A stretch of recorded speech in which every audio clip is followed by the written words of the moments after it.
اور جس کے اوپر بہت بہتان ہوا، جھوٹ بولا گیا،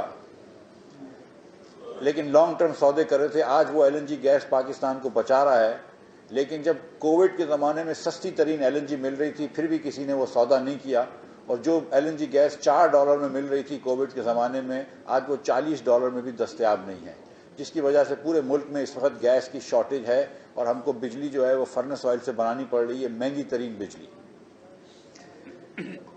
ایل این جی گیس اپنی تاریخ کی سب سے اونچی سطح پہ ہے، کبھی بھی اتنی اونچی سطح پہ نہیں رہی ہے. تیل جو تھا خوردنی تیل کروڈ آئل جو تھا وہ بھی $124 تک گیا تھا، آج اللہ کی مہربانی سے چلو 100 کے نیچے آیا، آج بھی 95 کے قریب ترین ہے. خوردنی تیل بھی مہنگی ترین سطح پہ چلا گیا تھا، اور اس کے بعد انڈونیشیا نے بین لگا دیا تھا، اور یہاں ایسا لگ رہا تھا کہ گھی اور تیل کی شارٹیج ہو جائے گی. اس کے بعد وزیر اعظم پاکستان جناب شہباز شریف نے خود فون کیا اور انڈونیشیا کے صدر سے بات کی، اس کے بعد ایک وزیر کو بھیجا، تو اس کے بعد پھر تیل کی اور خوردنی تیل کی یہاں پہ سچویشن اچھی ہوئی، اور اللہ کی مہربانی سے قیمتیں کم ہو رہی ہیں. تو بہت ساری چیزیں جو ہیں وہ اس وقت چیلنجنگ انوائرمنٹ ہے. اور جب ہماری حکومت آئی تو اس وقت ہم نے سب سے پہلے یہ فیصلہ کیا کہ ہم پاکستان کو ڈیفالٹ نہیں ہونے دیں گے، اور جو بھی مشکل فیصلے لیے تھے وہ ہم نے لیے، جس کے اندر نمبر 1 فیصلہ یہ تھا کہ پیٹرول اور ڈیزل کے اوپر سے سبسڈی ہٹائی گئی، اور وہ کیا. اس کے بعد ہم نے کچھ بجلی کو بھی مہنگے کری، جو سبسڈی تھی وہ ختم کری، دیگر چیزیں کی. اور میں بہت ہی خوش ہوں کہ پاکستان کی عوام نے ہمارا ساتھ دیا. کوئی ایسے اسٹریٹ پروٹیسٹ نہیں ہوئے تھے جس کا لوگ ڈرا رہے تھے کہ پتہ نہیں کیا ہو جائے گا، لیکن پاکستان کی عوام نے ساتھ دیا. لیکن ہم یہ جانتے ہیں کہ اس کی وجہ سے مہنگائی بھی آئی پاکستان میں، بالکل آئی. جون کے مہینے میں مہنگائی تھی، اور جولائی کے مہینے بھی مہنگائی میرے خیال سے 20% تھا. لیکن پھر اس کے بعد اللہ کی مہربانی ہوئی اور اب تھوڑی سی مہنگائی کے اندر کمی آ رہی ہے. ہمیں اس بات کی بھی بڑی خوشی ہے کہ اب جو ڈالر جو کہ 17 جولائی کے الیکشنز کے بعد ہمارے کنٹرول سے تقریباً نکل گیا تھا اور بہت تیزی سے بڑھ رہا تھا، اس کو بھی ہم کنٹرول میں لے آئے ہیں. میں اکثر یہ بات کرتا ہوں، اور پھر اس کے بعد اس چیمبر کی باتوں پہ آتا ہوں. اکثر یہ بات کرتا تھا میں، اور اس زمانے میں شاید میں اکیلا یہ بات کرتا تھا کہ سپلائی ڈیمانڈ کے اوپر بہت ڈیپینڈ کرتا ہے، اور اس وقت ڈالر اس لیے اوپر جا رہا ہے کہ ڈیمانڈ فار ڈالر بہت ہے.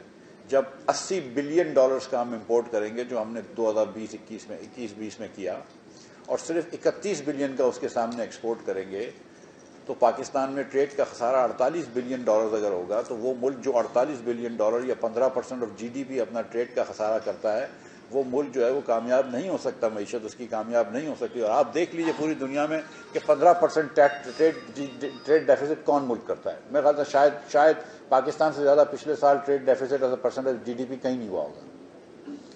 کرنٹ اکاؤنٹ ڈیفیسٹ جو تھا وہ بھی بہت اونچا رہا، $17.4 بلین. یہ سب سے اونچا جو کرنٹ اکاؤنٹ ڈیفیسٹ پاکستان کی تاریخ میں تھا وہ 2007-8 میں ہوا، جو 8.1% آف GDP تھا. یہ مشرف صاحب کے آخری سال میں. نمبر 2 پھر ہمارے سال میں ہوا 19 بلین GDP، اور پھر 17.5 بلین GDP پچھلے سال ہوا. پاکستان بہت عرصے سے ایک بوم بس سائیکل میں ہوتا ہے. ہم گروتھ کرتے ہیں، کچھ عرصے تک گروتھ کرتے ہیں، 5% 6% گروتھ لے کے آتے ہیں، پھر فوراً بسٹ ہو جاتے ہیں، کیونکہ ہمارا سارا کے سارا جو معیشت کا کاروبار ہے، وہ معیشت کا جو دار و مدار ہے وہ امپورٹ بیسڈ گروتھ پہ ہے. ہم نے کبھی بھی ایکسپورٹ لیڈ گروتھ نہیں کی ہے، اور یہ جو ایک ہم ماڈل پرسیو کرتے آ رہے ہیں امپورٹ سبسٹیٹیوشن کا، وہ ماڈل ہمارے لیے موزوں نہیں رہا ہے. اور دنیا کے جن ممالک نے ترقی کری ہے، جاپان نے 50 اور 60 کی دہائی میں کری ہے، کوریا نے 70 اور 80 کی دہائی میں کری ہے، چین نے 90 کی دہائی میں اور اس صدی کی پہلی دہائی میں جو ترقی کری ہے وہ ایکسپورٹ لیڈ گروتھ سے کی ہے. کوریا ہو گیا، کوریا کو چھوڑ دیں اگر سنگاپور، جاپان کو، ہانگ کانگ دیکھ لیجئے، تھائی لینڈ دیکھ لیجئے، ملیشیا دیکھ لیجئے، ایکسپورٹ لیڈ گروتھ ہوئی ہے، اور ہم یہاں پہ ایکسپورٹ نہیں کر پا رہے ہیں. نواز شریف کے زمانے میں نواز شریف نے 5 سال کے اندر پاکستان میں بجلی ڈبل کر دی. 12,000 میگا واٹ پہ ہم آئے تھے، جب 12,500 میگا واٹ سے زیادہ کسی دن بجلی نہیں بنا سکتے تھے. آج پاکستان میں اللہ کی مہربانی سے 25,000 میگا واٹ بجلی بنتی ہے. ہاں میں جانتا ہوں کہ جولائی کے مہینے میں، جون کے مہینے میں کچھ دن ایسے تھے جس دن 30 ہزار میگا واٹ کی ڈیمانڈ تھی، جب بہت زیادہ گرمی تھی، تو ہم 5,000 میگا واٹ شارٹ تھے. تو ابھی بھی ہم کو کیپیسٹی اور لگانی ہے، اور مجھے پتا ہے کہ شہباز شریف صاحب اس پہ بات کر رہے ہیں. لیکن the point is کہ ہم نے جب ڈبل کر دی بجلی، تو کیا پاکستان میں انڈسٹریل پروڈکشن ڈبل ہوئی؟ نہیں. کیا پاکستان میں ایکسپورٹ ڈبل ہوئی؟ نہیں. ہم ایکسپورٹ کو وہیں چھڑا ہوا ہے. 2011 کے اندر پاکستان میں 25 بلین کا ایکسپورٹ تھا. 2011 میں. آج 2022 کے اندر ہم 31 بلین پہ پہنچے ہیں. اس میں سے اگر میں کاٹن پرائز کی انکریز نکالوں جو صرف 3 سال کے اندر 6,000 سے 18-19,000 پہ چلے گئی تھی, تو باقی ویلیو کے اندر تو کوئی والیوم میں تو کوئی انکریز نہیں آئی ہے. کسی سال تھوڑا چاول بڑھ جاتا ہے 10%, ہم بڑے خوش ہوتے ہیں, اگلے سال جو ہے وہ کچھ اور ختم ہو جاتا ہے. اب ہم گندم ایکسپورٹ کر رہے تھے 2018 میں, جب ہم گئے تھے چھوڑ کے تو گندم ایکسپورٹ کر رہے تھے, آج گندم امپورٹ کر رہے ہیں. اور گندم جو ہے پچھلے مہینے ہم نے $1.5 مہینے پہلے $515 کی 5 لاکھ ٹن گندم امپورٹ کری ہے. مطلب گندم کی حکومت کی کاسٹ جو ہے وہ $100 سے اونچی ہے امپورٹ کرنے کی. سو کھاد امپورٹ کرنی پڑ رہی ہے کیونکہ کھاد اسمگل ہو گئی تھی پچھلے سال, ہم کو کھاد امپورٹ کرنی پڑ رہی ہے. پاکستان میں نہ ایگریکلچر, پاکستان اپنے آپ کو ایگریکلچر کنٹری بولتا ہے, نہ ایگریکلچر پروڈکشن اچھی ہے. ہم کسی چیز کے اندر ہماری پروڈکٹیوٹی آپ دیکھ لیجئے, میز کے اندر ایک پروڈکٹیوٹی ٹھیک ہے, ورنہ رائس میں ہماری پروڈکٹیوٹی کم ہے, ہماری گندم میں پروڈکٹیوٹی کم ہے, ہماری کپاس میں پروڈکٹیوٹی کم ہے. آئل سیڈس, پورا پاکستان سرسوں کا ساگ مکئی کی روٹی کھاتا ہے. آئل سیڈس پاکستان میں ہم پیدا نہیں کر سکتے, نہ سرسوں کا سیڈ پیدا کر سکتے ہیں زیادہ, نہ کنولا پیدا کر سکتے. کنولا ہائیبرڈ ہوتا ہے اس کا سرسوں کا. ہم کو $5 سے $6 بلین کا اس سال بھی خوردنی تیل امپورٹ کرنا پڑے گا اس سستی پرائس میں. پام آئل ہم کو امپورٹ کرنا پڑتا ہے. تو بہت ساری ایسی چیزیں ہیں جو اس ملک کو ہم کو چینج کرنی پڑیں گی, کیونکہ یہ اگر آپ بوم بس سائیکل پہ رہیں 102-103 ارب یا 105 ارب روپے تو اب ہمارے ڈالرز تو ہمارے قرض ہو چکا ہے, اور اب دنیا سے قرض لینے میں مشکل بھی ہو گئی اور اب شرم بھی آتی ہے. کیونکہ اب جب ہمارے حکومت میں آنے سے پہلے پاکستان کا بانڈ 30% ڈسکاؤنٹ پہ بک رہا تھا, وہ 40% تک چلا گیا تھا. اللہ کی مہربانی سے پچھلے ہفتے کے اندر ایلڈ جو ہے وہ 14% کم ہوئی ہے. ہم نے IMF کا پروگرام بھی کر لیا اللہ کی مہربانی سے. IMF کی جو فنڈنگ گیپ تھی اس کی طرف بھی ہم نے کافی پیش رفت کر لی ہے. کل UAE نے اناؤنس کیا ہے کہ $1 بلین کا پاکستان میں وہ اسٹاک میں انویسٹ کریں گے بائی بیک بیسس پہ. وہ اس سے ہم کو بہت فائدہ ملے گا. وہ ہمارا دوست ملک ہے, ہماری مدد کر رہے ہیں. اور میں آپ کو یہ بتا بھی دیتا ہوں کہ یہ بائی بیک کس طرح ہو رہا ہے. میں ان سے ملا تھا عید کے دن. میں نے ان سے پہلے کہا کہ دیکھو تم نے 1996 اور 1997 میں ہم کو $300 ملین اور $150 ملین قرض دیا ہے. ہم ابھی وہ واپس کرنے کی پوزیشن میں نہیں ہیں. 96-97 کا لون, رائٹ, اس کو ری رول کر دو. ٹھیک ہے. میں نے اس کو کہا کہ تھوڑی سی اور ڈپازٹ دے دو. اس نے کہا یار تم لوگ کبھی لون واپس تو نہیں کرتے ہو, ٹھیک ہے, تو پھر ڈپازٹ کس چیز کی مانگ رہے ہو. مگر ایک مناسب کام, ہم مسکرا رہے ہیں ہنس رہے ہیں, لیکن 1996 سے لے کر آج تک ہم وہ $450 ملین واپس نہیں کر سکے, اور یہ شرم کی بات ہے.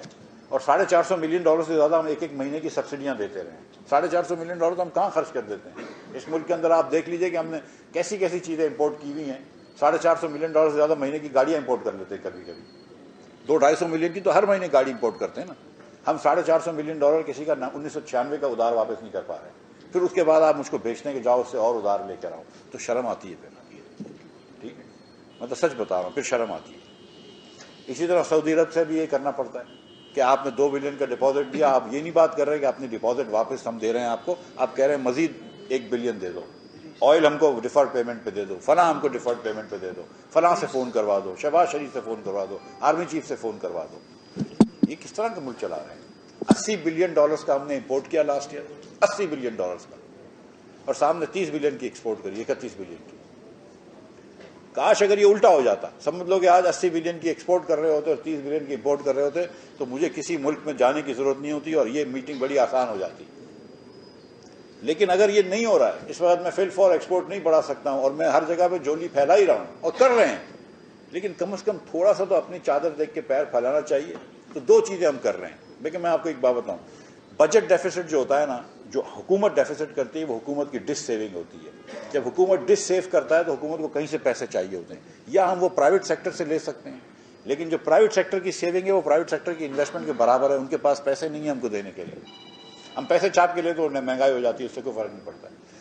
دوسرا, جو ہم کو پیسے لینے ہوتے ہیں وہ کسی اور حکومت سے لینے ہوتے ہیں, ملک کے باہر کے لوگوں سے لینے ہوتے ہیں. جو ملک کے باہر سے پیسے آپ ادھار لیتے ہیں وہ امپورٹ کی شکل میں آ رہے ہوتے ہیں, جس کو ہم کرنٹ اکاؤنٹ ڈیفیسٹ کہتے ہیں. کرنٹ اکاؤنٹ ڈیفیسٹ بیسکلی جو ہوتا ہے, اس کو ٹوئن ڈیفیسٹ